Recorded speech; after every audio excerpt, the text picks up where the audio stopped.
Hello hi welcome to in my kitchen official. ఈరోజు recipe బీరకాయతో చేస్తున్నానండి. ఇక్కడ వచ్చేసేసి బీరకాయలు ఒక 700 గ్రామ్స్ బీరకాయలు తీసేసుకొని ఇట్లా చిన్న ముక్కలుగా చేసి పక్కన పెట్టేసుకోవాలన్నమాట. ఈ రెసిపీ మాత్రం ఆరోగ్యకరమైనదండి, చాలా బాగుంటుంది. ఇప్పుడు నేను స్టవ్ ఆన్ చేసేసుకొని దీంట్లో ఒక ప్యాన్ తీసుకొని పెట్టుకున్నాను అనమాట. ఆ ప్యాన్లో ఒక 3 టేబుల్ స్పూన్ ఆయిల్ వేసేసుకున్నాను.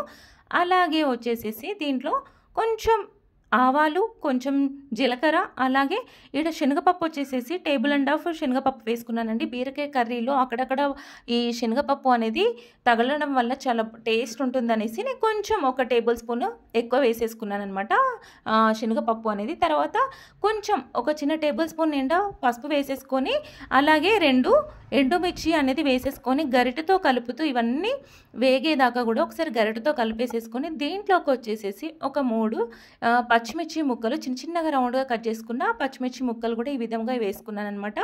ఇలా వేసిన తర్వాత ఒక 3 కరివేపాకు రెబ్బలు అనేటివి ఇలా వేసేసుకున్నాను.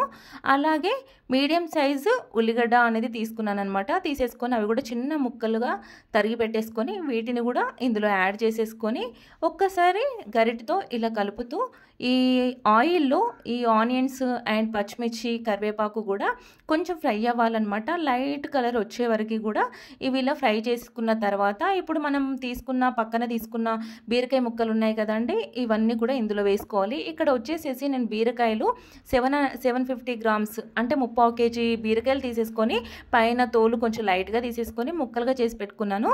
అలాగే మనం కట్ చేసుకునేటప్పుడు అయితే బీరకాయల్ని చేదు ఉన్నాయా స్వీట్ ఉన్నాయా చెక్ చేసుకోవాలన్నమాట. కొంచెం తొడమ కట్ చేసుకొని కొంచెం టేస్ట్ చేస్తే చేదు స్వీట్ అనేది తెలిసిపోతుంది మనకి. ఎందుకంటే అన్ని బీరకాయలు స్వీట్ ఉండి ఒక్క బీరకాయ కూడా చేదు వచ్చింది అనుకోండి, కర్రీ మొత్తం వేస్ట్ అయిపోతుంది అనమాట. ఇది స్వీట్ ఉండి అది చేదు ఉండి అట్లా కర్రీ వేస్ట్ అయిపోతుంది. అందుకే కట్ చేసేటప్పుడు మాత్రం బీరకాయలు మాత్రం ఒక్కసారి టేస్ట్ అనేది చూసి అప్పుడు కట్ చేసుకోవాలి. పొట్టంతా తీసి శుభ్రంగా వాష్ చేసుకొని తర్వాత మనకు నచ్చిన విధంగా చిన్న ముక్కలు కానీ మీడియం సైజు ముక్కలు కానీ అలా తీసుకొని ఇప్పుడు కలిపేసుకొని మూత పెట్టేసేసుకున్నాను అనమాట. ఇది మాత్రం నేను ఒక 10 మినిట్స్ అలా మూత పెట్టేసి పక్కన పెట్టేశానండి. అయితే ఇప్పుడు కర్రీ ఎలా ఉందో ఒకసారి మూత తీసి చెక్ చేస్తున్నాను అనమాట. కర్రీ మొత్తం ఒకసారి కలిపేస్తున్నాను. ఇలా కలిపిన తర్వాత ఏంటంటే దాంట్లో ఉన్న వాటర్, బీరకాయలో ఉన్న వాటర్ అన్నీ కూడా పైకి వచ్చేసాయి. కొంచెం కుక్ అయిపోయింది అనమాట. ఫుల్ కుక్ అవ్వలేదు కానీ కొంచెం కుక్ అయిపోయింది. ఇప్పుడు అందులో ఉన్న వాటర్ అన్నీ ఇలా వస్తున్నాయి కదా అండి. ఇప్పుడు ఒకసారి మంచి నీట్గా కలిపేసేసుకొని మరొకసారి మనము దీన్ని ఒక 5 మినిట్స్ కానీ 10 మినిట్స్ కానీ మూత పెట్టేసేసుకోవాలి. 5 మినిట్స్ సరిపోతుందండి దీనికి. మూత పెట్టేసుకొని స్టవ్ అనేది మీడియం ఫ్లేమ్లో పెట్టేసుకున్నాను. ఇప్పుడు మూత అనేది తీసేసుకున్నాను అనమాట. ఇలా తీసుకోగానే ఇప్పుడు బీరకాయలన్నీ చూసారా, మనం ఫస్ట్ వేసినప్పుడు ఒక క్వాంటిటీ లాగుంది. ఇప్పుడు మొత్తం ఇది అంతా ఫ్రై అయిపోయి కర్రీ మొత్తం దగ్గరికి వచ్చేసింది అనమాట. ఆల్మోస్ట్ ఇది కుక్ అయిపోయింది. బీరకాయ ముక్కలన్నీ కూడా మంచిగా ఉడికిపోయి దగ్గరికి వచ్చేసాయి అనమాట. ఇందులో ఉన్న ఆయిల్ కూడా మొత్తము అందులోకి ఇనికిపోయిందనమాట. ఇప్పుడు దీంట్లోకి వచ్చేసేసి నేను 1 టేబుల్ స్పూన్ కారం వేసుకున్నాను. అలాగే 1/2 టేబుల్ స్పూన్ సాల్ట్ అనేది వేసుకున్నాను. ఇక్కడ ఉప్పు కారం అనేది నేను 750 గ్రామ్స్ తీసుకున్న ముక్కలకి మేము తినే విధంగా ఉప్పు కారం అనేది వేసుకున్నానండి. మీరు తీసుకునే క్వాంటిటీ ప్రకారంగా మీరు తినే విధంగా ఉప్పు కారం అనేది వేసుకోవచ్చు. నేనైతే నాకు తగిన విధంగా ఉప్పు కారం అనేది వేసేసి ఒకసారి కలిపేసి మరొక 2-3 మినిట్స్ అంతే మూత పెట్టేసేసుకొని అలా వదిలేసి మళ్ళీ మూత తీసి చూడాలండి. ఇప్పుడు చూసారా కర్రీకి ఉప్పు కారం అనేది పట్టేసి ఆయిల్ మొత్తం ఇలా పైకి వస్తుంది అనమాట.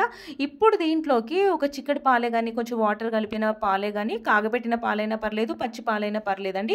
నేనైతే ఇక్కడ కాగబెట్టిన పాలు ఒక 250 గ్రామ్స్ అంటే 1/2 లీటర్ పాలు తీసేసుకొని ఇలా వేసేసాను వీటిలోకి. ఇలా వేసేసుకొని మరొకసారి వీటన్నిటిని కూడా ఒకసారి కలిపేసేసుకున్నానండి. మొత్తం పాలైతే ఇలా వచ్చాయి చూడడానికి. అయితే ఇలా పాలు పోసేసాను. మీరు క్వాంటిటీ కొంచెం కావాలంటే ఇది సరిపోతుందిలే 1/2 లీటర్. నేను 750 గ్రామ్స్ తీసుకున్నాను కాబట్టి.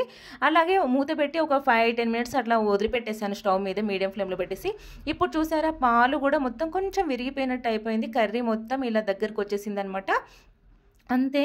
మీకు కొత్తిమీర ఉంటే పైన చల్లేసుకొని దించేసుకుంటే సరిపోతుంది. ఇది కుక్ అయిపోయింది. మీకు నచ్చిందా? ఒక సబ్స్క్రైబ్ చేసేసుకోండి.